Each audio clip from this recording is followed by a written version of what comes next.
James wrote to the believers. Consider it pure joy, my brothers and sisters, whenever you face trials of many kinds, because you know that the testing of your faith produces perseverance. Let perseverance finish its work, so that you may be mature and complete, lacking nothing.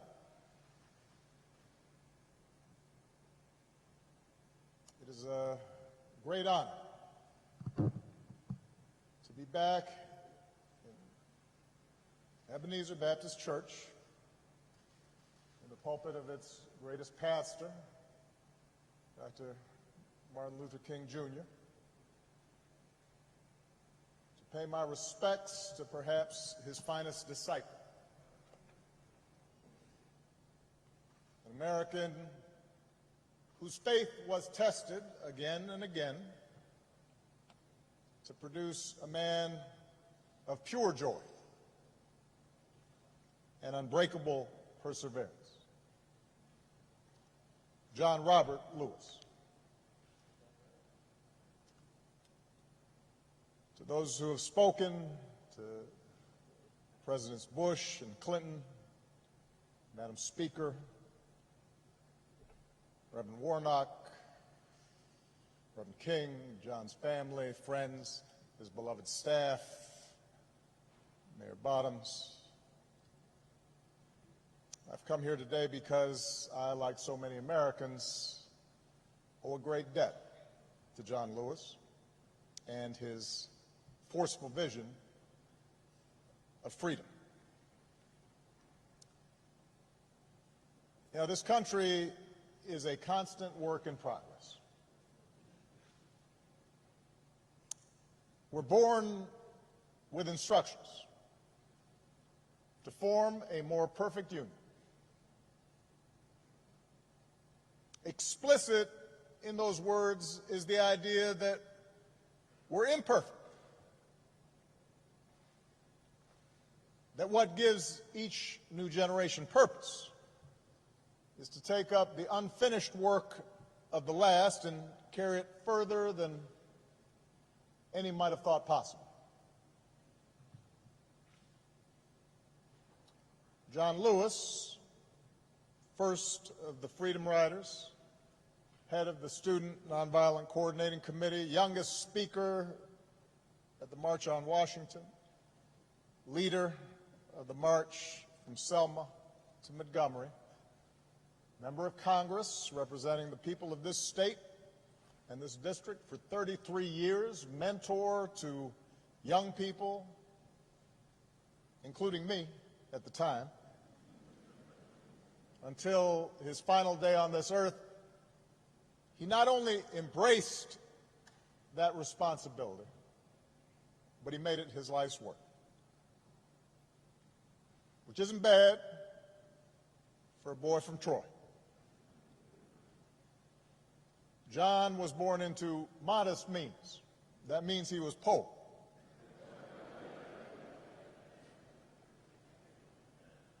In the heart of the Jim Crow South, to parents who picked somebody else's cotton. Apparently, he didn't take to farm work. On days when he was supposed to help his brothers and sisters with their labor, he'd hide under the porch and make a break for the school bus when it showed up. His mother, Willie Mae Lewis, nurtured that curiosity in this shy, serious child. Once you learn something, she told her son, once you get something inside your head, no one can take it away from you. As a boy, John listened through the door after bedtime. His father's friends complained about the Klan. One Sunday as a teenager, he heard Dr. King preach on the radio. As a college student in Tennessee, he signed up for Jim Lawson's workshops on the tactic of nonviolent civil disobedience. John Lewis was getting something inside his head, an idea he couldn't shake, took hold of him, that nonviolent resistance and civil disobedience were the means to change laws, but also change hearts and change minds and change nations and change the world. So he helped organize the Nashville campaign in 1960. He and other young men and women sat at a segregated lunch counter, well-dressed, straight back, refusing to let a milkshake poured on their heads or a cigarette extinguished on their backs or a foot aimed at their ribs. Refused to let that dent their dignity and their sense of purpose. And after a few months, the Nashville campaign achieved the first successful desegregation of public facilities in any major city in the South. John got a taste of jail for the first, second, third, well, several times. But he also got a taste of victory, and it consumed him with righteous purpose. And he took the battle deeper into the South. And that same year, just weeks after the Supreme Court ruled that segregation of interstate bus facilities was unconstitutional, John and Bernard Lafayette bought 2 tickets, climbed aboard a Greyhound, sat up front, and refused to move. This was months before the first official freedom rides. He was doing a test. Trip was unsanctioned. Few knew what they were up to. And at every stop through the night, apparently the angry driver stormed out of the bus and into the bus station.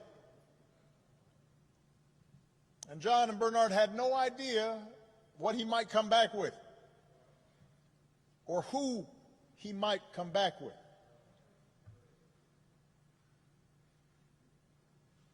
Nobody was there to protect them. There were no camera crews to record events.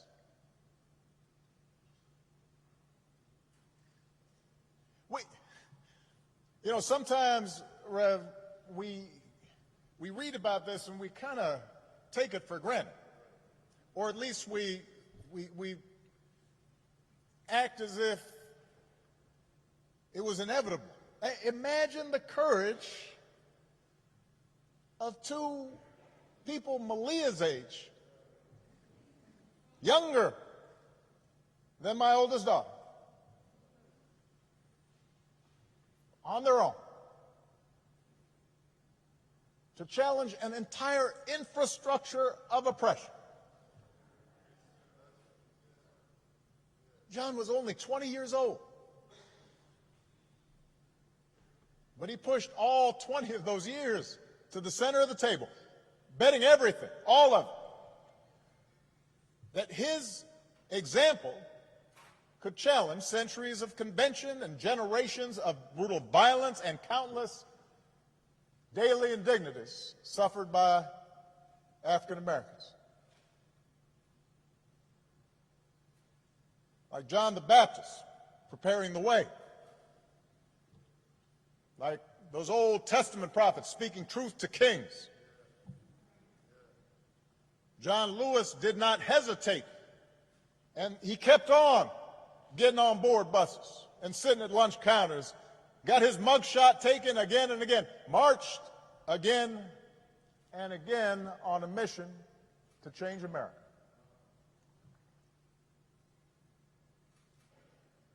Spoke to 250,000 people at the March on Washington when he was just 23. Helped organize the Freedom Summer in Mississippi when he was just 24.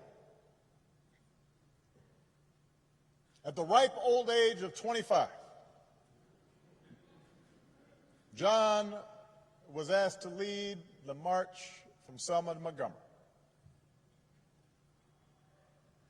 He was warned that Governor Wallace had ordered troopers to use violence. But he and Hosea Williams and others led them across that bridge anyway. And we've all seen the film and the footage and the photographs. President Clinton mentioned the trench coat, the knapsack, the book to read, the apple to eat, the toothbrush. Apparently, jails weren't big on such creature comforts. And you look at those pictures,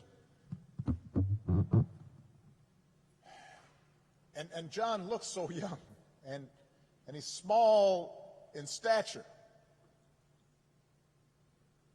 looking every bit that shy, serious child that his mother had raised, and yet he's full of purpose.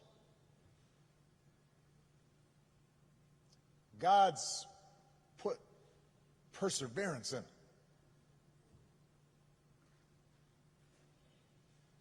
And we know what happened to the marchers that day.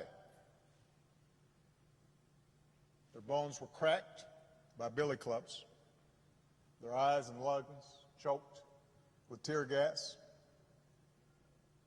They knelt to pray, which made their heads easier targets. And John was struck in the skull, and he thought he was going to die. Surrounded by the sight of young Americans gagging and bleeding and trampled. Victims in their own country of state-sponsored violence. And the thing is, I imagine initially that day, the troopers thought they'd won the battle.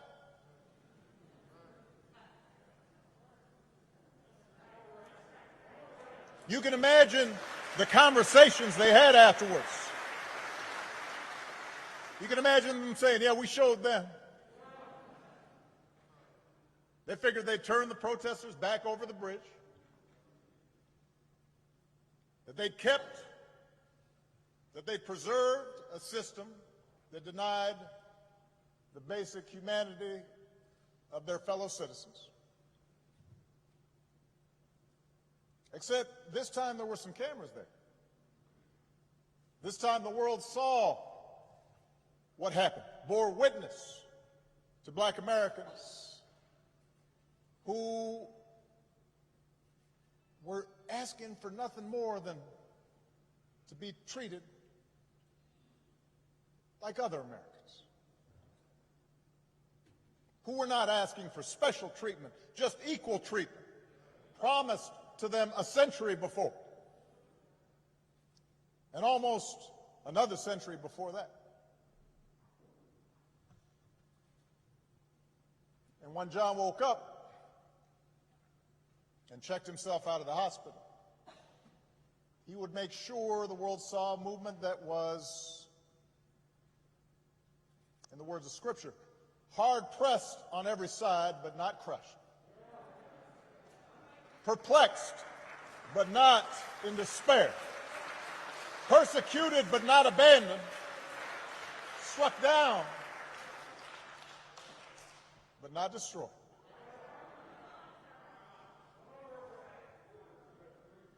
So he returned to Brown Chapel, a battered prophet, bandages around his head. And he said, more marchers will come now. And the people came. and the troopers parted, and the marchers reached Montgomery, and their words reached the White House. And Lyndon Johnson, son of the South, said, "We shall overcome." And the Voting Rights Act was signed into law. The life of John Lewis was in so many ways exceptional. It vindicated the faith in our founding, redeemed that faith. That most American of ideas, the idea that any of us, ordinary people without rank or wealth or title or fame, can somehow point out the imperfections of this nation and come together and challenge the status quo and decide that it is in our power to remake this country that we love until it more closely aligns with our highest ideals. What a radical idea. What a revolutionary notion, this idea that any of us, ordinary people, a young kid from Troy, can stand up to the powers and principalities and say, no, this isn't right, this isn't true, this isn't just. We can do better. On the battlefield of justice, Americans like John, Americans like Reverends Lowry and C.T. Vivian, two other patriots that we lost this year, liberated all of us that many Americans came to take for granted. America was built by people like that. America was built by John Lewis's.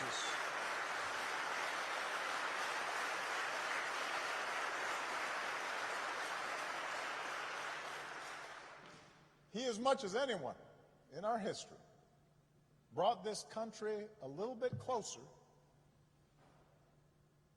to our highest ideals. And someday when we do finish that long journey towards freedom,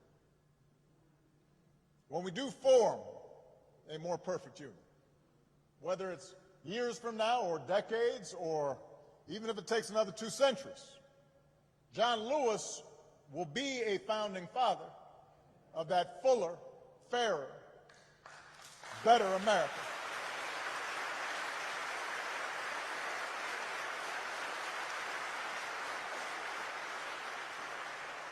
And yet, as exceptional as John was, here's the thing, John never believed that what he did was more than any citizen of this country can do.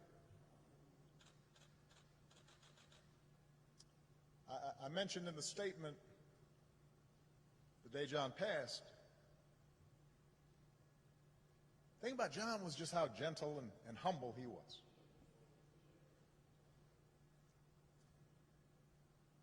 And despite this storied, remarkable career, he treated everyone with kindness and respect because it was innate to him, this idea that any of us can do what he did if we're willing to persevere. He believed that in all of us there exists the capacity for great courage. That in all of us there's a longing to do what's right. That in all of us there's a willingness to love all people and to extend to them their God-given rights to dignity and respect.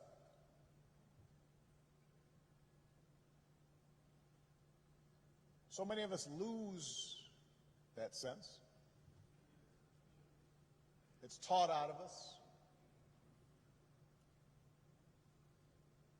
We start feeling as if, in fact, we can't afford to extend kindness or decency to other people, that we're better off if we're above other people and looking down on them. And so often that's encouraged in our culture. But John always said, he always saw the best in us. And he never gave up and never stopped speaking out because he saw the best in us.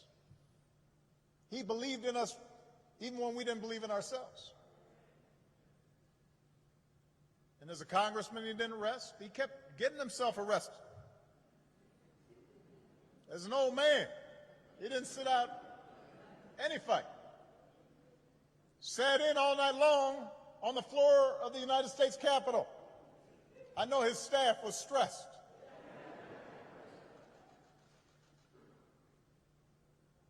But the testing of his faith produced perseverance.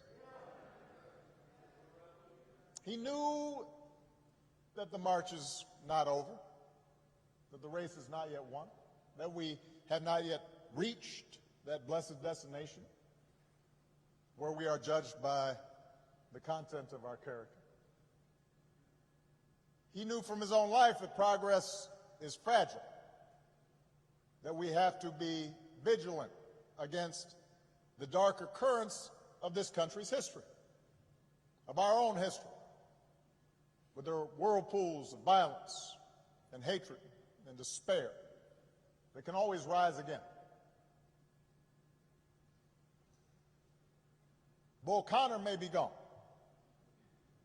but today we witness with our own eyes police officers kneeling on the necks of black Americans. George Wallace may be gone, but we can witness our federal government sending agents to use tear gas and batons against peaceful demonstrators.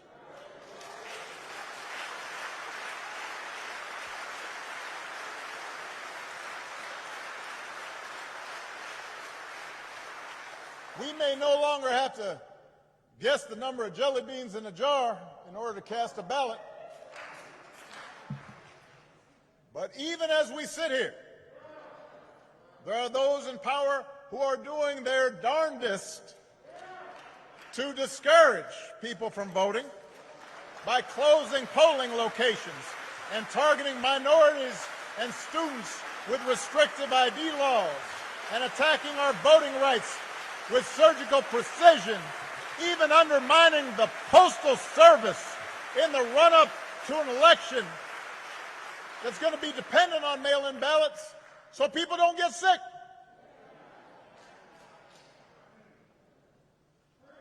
Now, I know this is a celebration of John's life.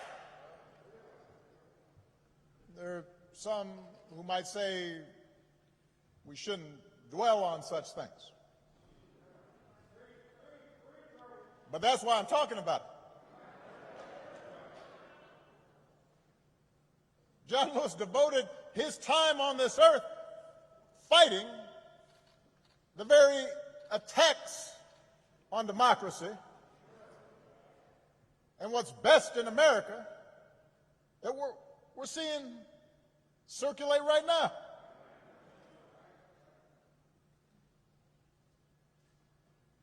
He knew that every single one of us has a God-given power, and that the fate of this democracy depends on how we use it.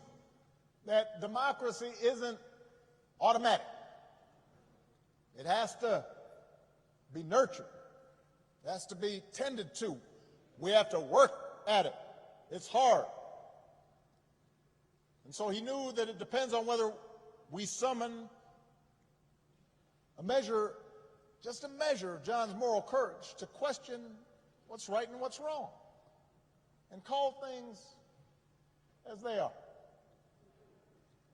He said that as long as he had a breath in his body, he would do everything he could to preserve this democracy. And as long as we have breath in our bodies, we have to continue his cause. If we want our children to grow up in a democracy, not just with elections, but a true democracy, a representative democracy, and a big-hearted, tolerant, vibrant, inclusive America of perpetual self-creation, then we're going to have to be more like John. We don't have to do all the things he had to do because he did them for us. But we got to do something. As the Lord instructed Paul, do not be afraid. Go on speaking. Do not be silent, for I am with you. And no one will attack you to harm you, for I have many in this city who are my people. It's just, everybody's got to come out and vote. We got all those people in the city, but they can't do nothing. Like John, we've got to keep getting into that good trouble. He knew that nonviolent protest is patriotic, a way to raise public awareness and put a spotlight on injustice and make the powers that be uncomfortable.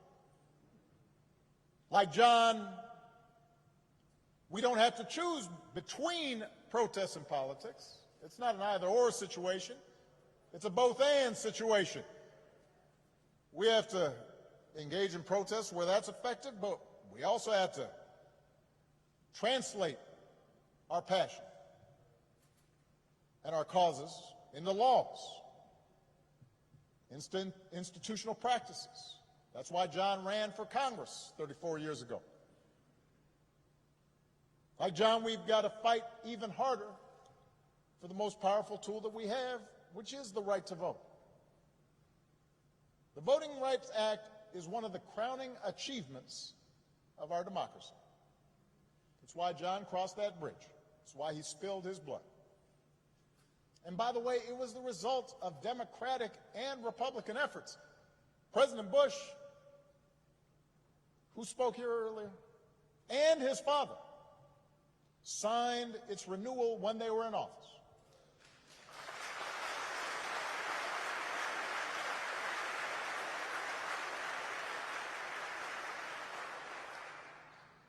President Clinton didn't have to because it was the law when he arrived, so instead he made a law to make it easier for people to register to vote.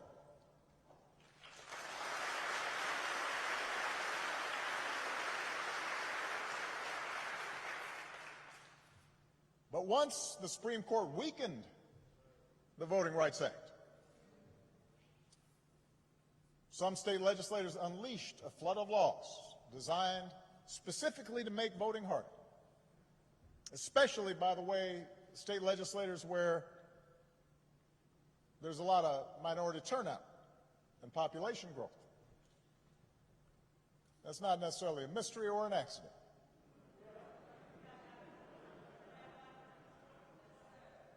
It was an attack on what John fought for. It was an attack on our democratic freedoms.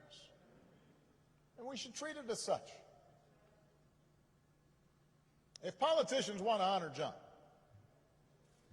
and I'm so grateful for the legacy and work of all the congressional leaders who are here, but there's a better way than a statement calling him a hero. You want to honor John? Let's honor him by revitalizing the law that he was willing to die for.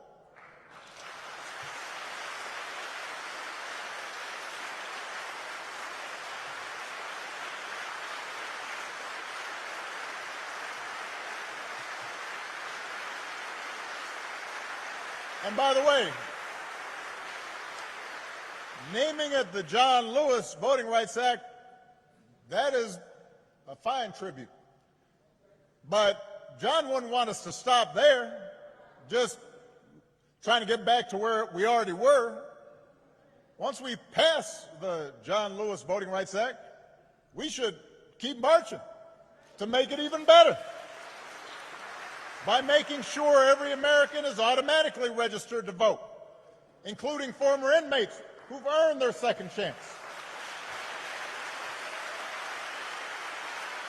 by adding polling places and expanding early voting and making Election Day a national holiday. So if you are somebody who's working in a factory, or you're a single mom who's got to go to her job and doesn't get time off,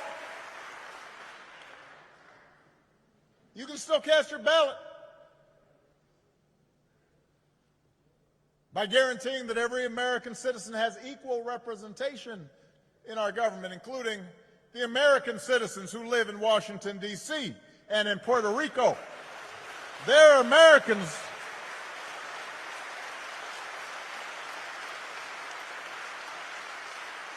By ending some of the partisan gerrymandering so that all voters have the power to choose their politicians, not the other way around.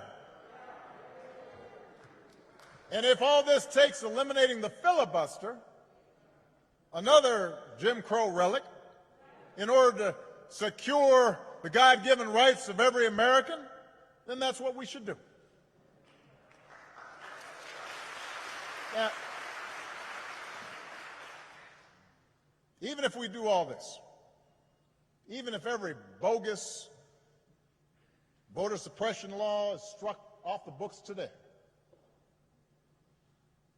we've got to be honest with ourselves that too many of us choose not to exercise the franchise. Too many of our citizens believe their vote won't make a difference, or they buy into the cynicism that, by the way, is the central strategy of voter suppression, to make you discouraged, to stop believing in your own power. So we're also going to have to remember what John said. If you don't do everything you can do to change things, then they will remain the same. You only pass this way once. You have to give it all you have. As long as young people are protesting in the streets, hoping real change takes hold, I'm hopeful, but we can't casually abandon them at the ballot box. Not when few elections have been as urgent on so many levels as this one. We can't treat voting as an errand to run if we have some time. We have to treat it as the most important action we can take on behalf of democracy. Like John, we have to give it all we have.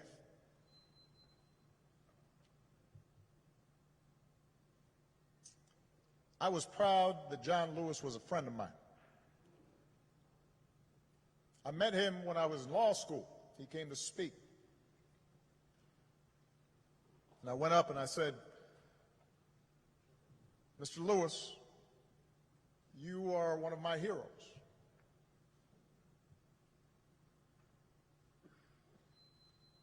What inspired me more than anything as a young man was to see what you and Ernie Lawson, Bob Moses, Diane Nash, and others did. And he got that kind of, aw shucks, thank you very much.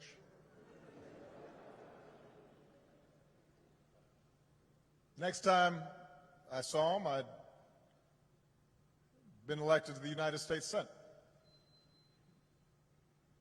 And I told him, John, I'm here because of you.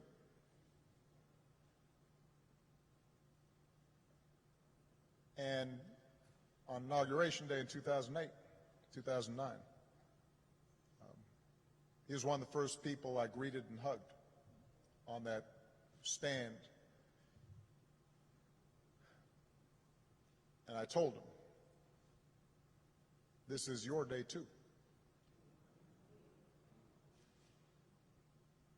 He was a good and kind and gentle man. and he believed in us, even when we don't believe in ourselves. And it's fitting that the last time John and I shared a public forum was on Zoom. And I'm pretty sure neither he nor I set up the Zoom call because we didn't know how to work it. There's a virtual town hall with a gathering of young activists who had been helping to lead this summer's demonstrations in the wake of George Floyd's death. And afterwards, I spoke to John privately, and he could not have been prouder to see this new generation of activists standing up for freedom and equality, a new generation that was intent on voting and protecting the right to vote, in some cases a new generation running for political office. And I told him, all those young people, John, of every race and every religion, from every background and gender and sexual orientation, John, those are your children. They learned from your example, even if they didn't always know it. They had understood through him what American citizenship requires, even if they'd only heard about his courage through the history books. By the thousands, faceless, anonymous, relentless young people, black and white, have taken our whole nation back to those great wells of democracy which were dug deep by the founding fathers in the formulation of the Constitution and the Declaration of Independence. Dr. King said that in the 1960s, and it came true again this summer. We see it outside our windows in big cities and rural towns, in men and women, young and old, straight Americans and LGBTQ Americans, blacks who long for equal treatment, and whites who can no longer accept freedom for themselves while witnessing the subjugation of their fellow Americans.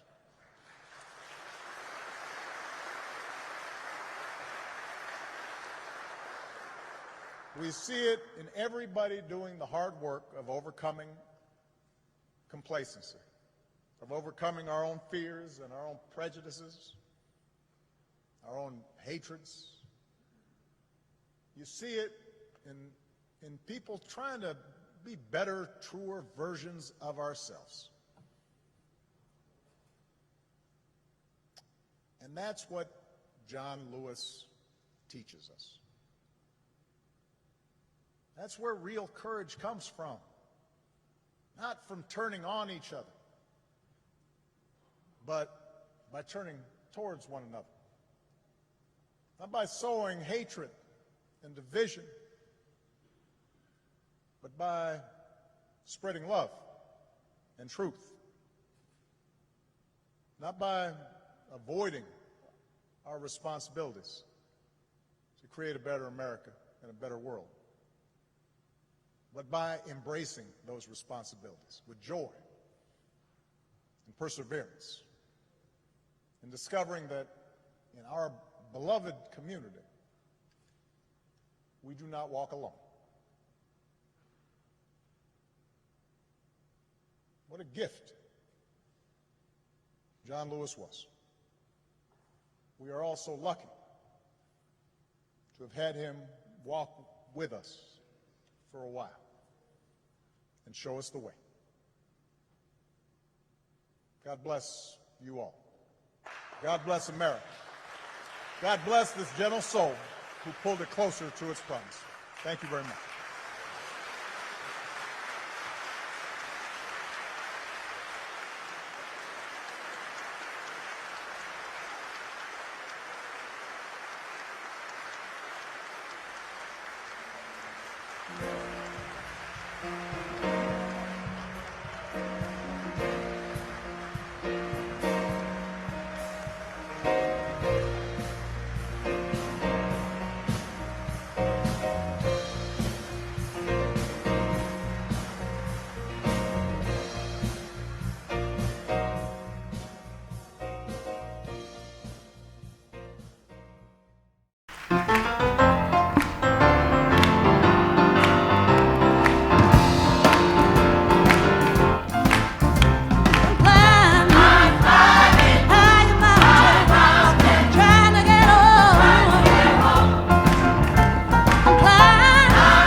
the right side of the mountain.